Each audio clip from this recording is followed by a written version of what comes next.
जफर साहब, सबसे पहले आपसे ही शुरुआत करते हुए, अब विरोधी पार्टियों का यह कहना है कि वक्फ के जरिए एक तरफ मुस्लिमों की जमीन पर नजर है, तो अब मंदिर मठों को भी नहीं छोड़ना चाहती है बीजेपी जेडीयू की बिहार सरकार।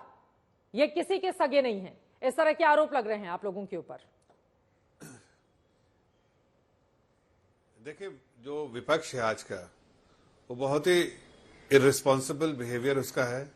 वो हर चीज में कुछ न कुछ लोगों को गुमराह करने का काम या समाज को तोड़ने वाला काम, और वही उनकी रणनीति है कि समाज को बिखेर दिया जाए, समाज को तोड़ दिया जाए, समाज को बांट दिया जाए, उसी में उनकी राजनीति चमक सकती है। लेकिन देश की जनता समझती है ये सारे एफर्ट्स जो चाहे वो वक्फ बिल का हो या फिर जो बिहार में हुआ, वो सब चीज ऑर्गेनाइज तरीके से, बहुत सिस्टमेटिक तरीके से, कोई उसमें कहीं कमी ना रह जाए उस वजह से, और बहुत क्लीन प्रॉपर्टी हो, इसलिए इस वजह से किया जा रहा है। आज आप देखिए वक्फ के बारे में अलग अलग बातें लोग कहते हैं, लेकिन वक्फ में जरा जाके पूछे मुस्लिम समाज के लोगों से, मुस्लिम समाज का हर आदमी आपको कैमरे से हट के अगर आप पूछे तो बोलेगा कि देखिए वक्फ में बहुत ज्यादा करप्शन है। वक्फ बोर्ड में हर आदमी, जो वक्फ बोर्ड में 300-400 लोग हैं, और वो 300-400 लोग समझते हैं इनके बपौती है, मतलब उनके ही दादा परदादा की ये संपत्ति है, और उसमें इस तरह से बैठते हैं जैसे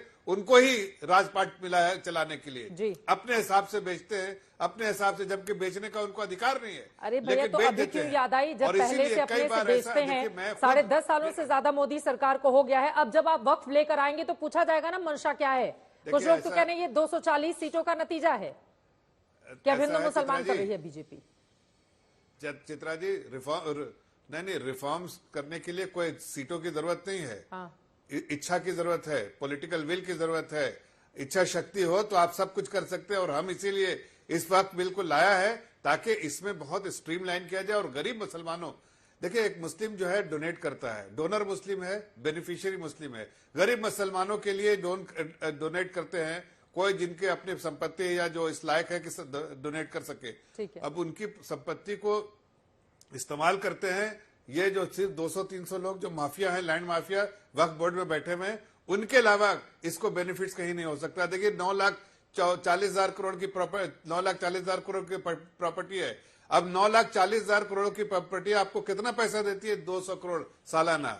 इससे समझ में आता है कि किस तरह से वक्फ की प्रॉपर्टी को मिसमैनेज किया जा रहा है, और उसको एफिशिएंट मैनेजमेंट के लिए मुतवल्ली लोग जिस तरह से मैनेज करते हैं उसको हटा के एक सही तरीके से महत्वपूर्ण आप बता रहे हैं, लेकिन भारत के मुसलमानों को ये समझाना होगा कि भैया जो मुस्लिम गरीब हैं उनके लिए सरकार की ओर से ये बेहतर पहल की जा रही है। अब सरकार उसमें कितनी कामयाब होगी? जफर साहब, मैं आऊंगी और सवालों के साथ आपके पास, लेकिन अफजल अब्बास साहब उनके पास एक बार जल्दी से चलते हैं। सैयद अफजल अब्बास जी हमारे साथ जुड़े हुए हैं। सिर्फ एक छोटी सी बात कहना चाहता हूँ कि देखिए अभी 200 करोड़ आमदनी है वक्फ प्रॉपर्टी की, वक्फ बोर्ड की जी। 9,40,000 करोड़ की संपत्ति, 200 करोड़ की आमदनी। सही से मैनेज होगा तो 40-50 हजार करोड़ साल का बनेगा। और मुस्लिम गरीब महिला, जो मार्जिनलाइज सेक्शन ऑफ सोसाइटी मुस्लिम में, उन गरीबों का फायदा होगा। अब प्रधानमंत्री जी ने अगर गरीबों के, महिलाओं के फायदे के लिए किया तो क्या इसमें आपत्ति हो रही है? ठीक है, मैं पूछ लेती हूँ जो लोग आपत्ति जता रहे हैं। विपक्षी नेताओं के पास में जाऊं उसके पहले सैयद अफजल अब्बास साहब सीधे आपके पास आते हुए, आप एक तो चेयरमैन भी हैं शिया वक्फ बोर्ड के और बिहार सरकार में आप जेडीयू के नेता भी हैं। मेरा ये सवाल है, ये मंदिर और मठों की जमीन पर अब नजर क्यों है? आप लोगों को लग रहा था कि भैया ये वक्फ वाली बात आ गई, अब ललन सिंह ने खड़े होकर सरकार का समर्थन कर दिया, सरकार में है तो वही बातें बोलनी है, तो ऐसा ना हो मुसलमान वोट हमारा जो है वो बिहार से छटक जाए। तो अब मंदिर मठों को लेकर भी एक नया कानून ले आओ और सबको बताओ कि अपनी जमीन का ब्यौरा दीजिए। क्या डैमेज कंट्रोल करने की कोशिश की गई है सरकार की ओर से?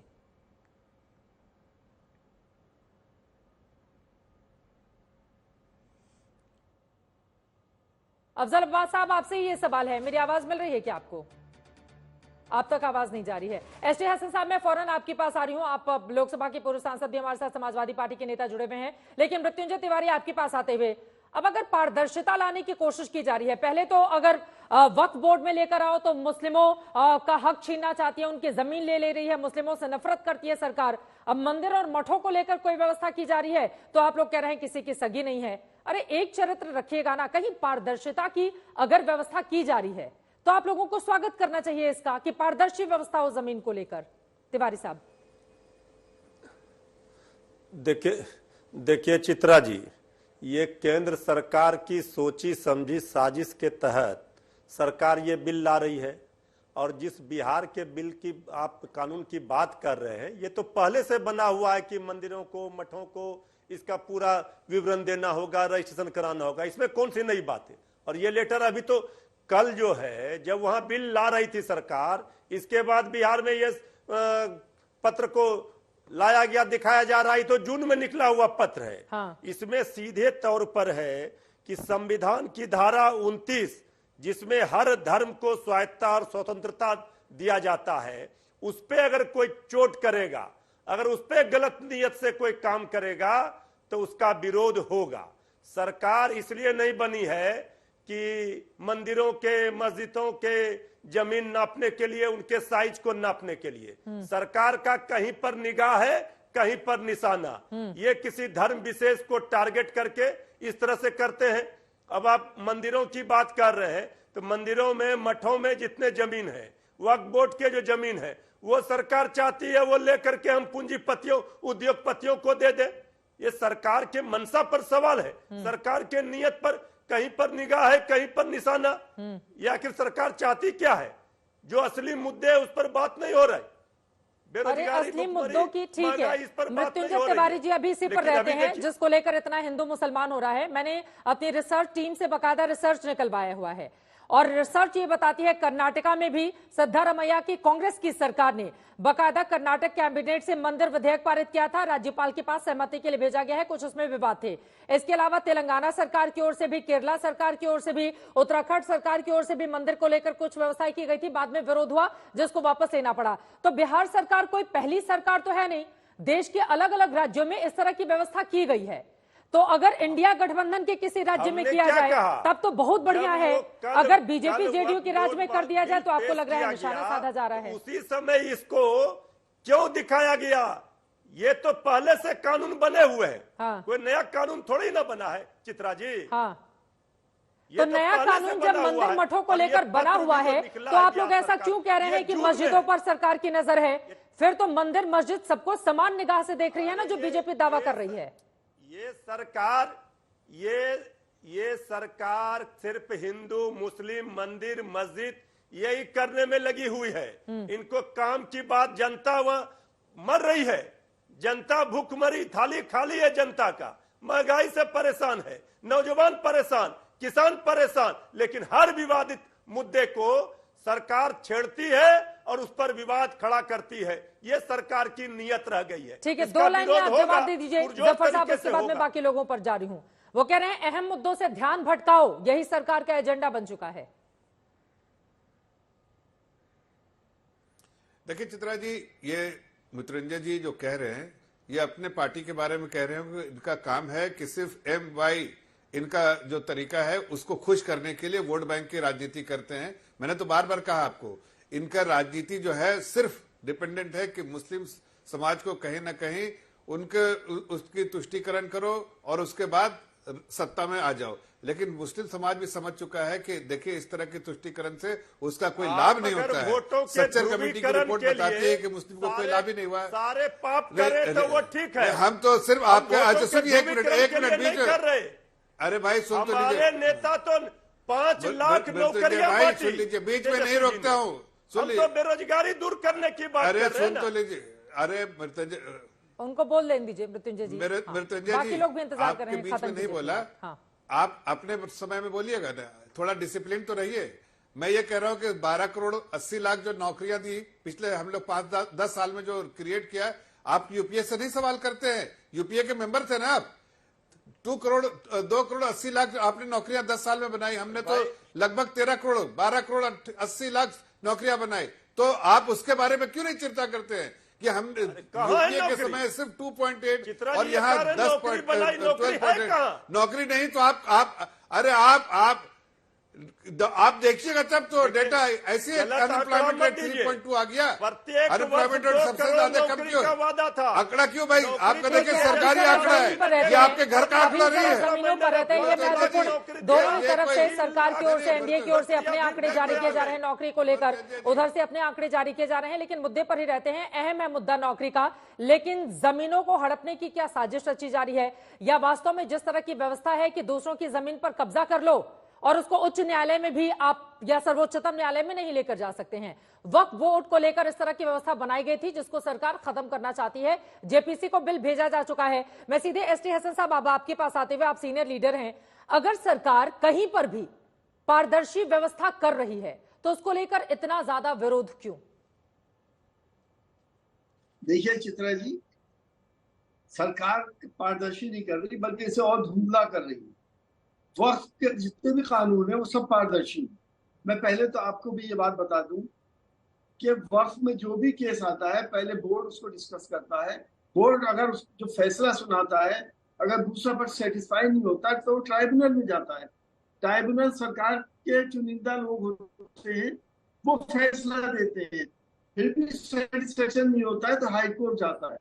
ये व्यवस्था बनी भी ऑलरेडी। यहाँ पर जो अभी बातें कही गई बीजेपी के प्रवक्ता के द्वारा कि 9 लाख करोड़ की आमदनी, 9 लाख करोड़ की आमदनी हरगिज नहीं है। 9 लाख एकड़ जमीन वक्फ बोर्ड के पास है, उसका रखरखाव होता है। 2 किस्म के नहीं वक्फ बोला, होते हैं। आमदनी 200 करोड़ है। थोड़ा वक्फ अलल औलाद, मैंने सिर्फ 200 करोड़ आमदनी अलल बोली। खैर। पहले आप सुन ठीक से लीजिए। सुन नहीं पा रहे हैं। अभी 40,000 अभी करोड़ आपने आमदनी होनी चाहिए। नहीं, ठीक है, अभी ठीक है। आपने एक चीज और गलत, अभी आपने एक चीज और 200 गलत करोड़ कही है। कि वो जिसको चाहे बेच दें, बेच नहीं सकते वक्त की जमीन को, आपको मालूम होना चाहिए। तो मैं आपसे कहना चाहता हूं कि सारी पारदर्शिता है। कितने अंबानी का घर किस पे बना है? वक्फ के प्रॉपर्टी पे नहीं बना है क्या? अब आप मुझे बोलने किसने दीजिए, बेचा उसको? मैं आपके बीच में नहीं बोला। अपनी अपनी मुझे बारी लोगों में ने जफर बेच साहब दिया। उनको तो बोल बोलने लेने दें, दीजिए। उनको बोल लेने दें, देखिए, मैं लौटूंगी फिर आपके मैं पास। पूछ बाकी रहा लोग हूँ भी कि बात कर रहे ये हैं। जो किशोर बना है, तिवारी जफर और मनीषा इस्लाम शर्मा साहब, जी आप भी बात हैं, अपना अपनी अपनी बारी में। किससे बेचा? जो भी प्लीज। आपको वक्फ के लोगों ने हसन साहब को बेचा। बोल लेने दें जफर साहब, वक्त हम लोग बोले बिकता समझ नहीं है, नहीं आएगा, प्लीज। वक्फ की अलॉट होती है जमीन और पट्टे दिए जाते हैं। वक्फ बिकता नहीं है। वक्फ अलल औलाद इसलिए लोग करते थे कि अपनी औलादों में बंटता रहे, वो बेच नहीं सकते औलाद दी, वो पट्टे दिए जाते थे, औलादों में बंटता था, अपनी प्रॉपर्टी को सेव करने के लिए ये होता था। और वक्फ अलल खैर वो होता था जिसमें मंदिर, जिसमें मस्जिद, मदरसे और हॉस्पिटल, स्कूल, ये तमाम चीजें चलती हैं। इन सबको पूरी तरह से सही तरह चलाया जा रहा था। मेरा एक मिनट सुनिए, मेरा एक ऑब्जेक्शन है। अब क्या होगा, क्योंकि सरकार के पास जमीनें नहीं है, अब इनकी निगाह वक्फ की जमीनों पे और मठों और मंदिरों की जमीनों पे है।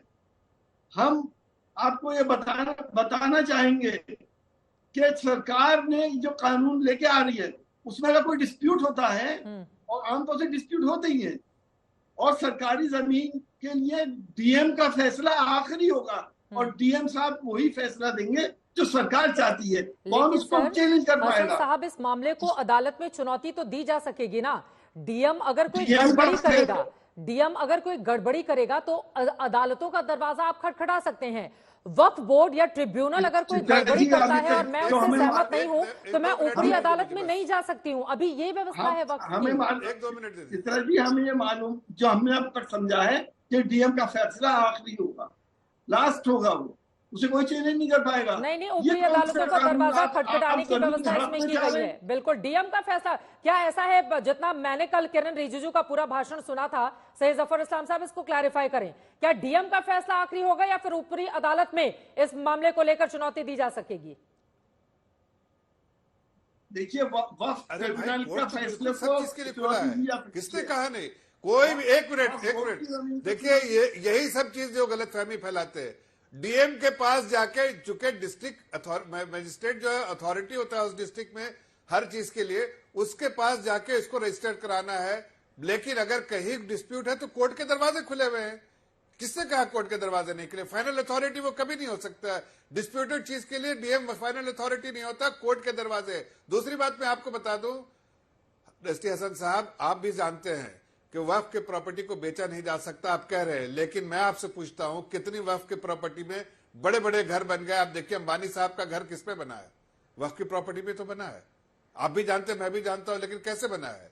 इसलिए कि किसी हमारे वक्फ के जो मुतवल्ली है वो कहीं ना कहीं गबन करने के से उन्होंने किसी को बेच दिया होगा, वहां से अंबानी ने खरीद लिया। ऐसे बहुत सारी प्रॉपर्टी में गबन किया है और इस गबन को रोकना चाहिए, इसलिए कि इसका मकसद ये नहीं है कि आप अपने चंद चुनिंदा लोग मुतवल्लियों को अपने घर में फायदा हो उसका।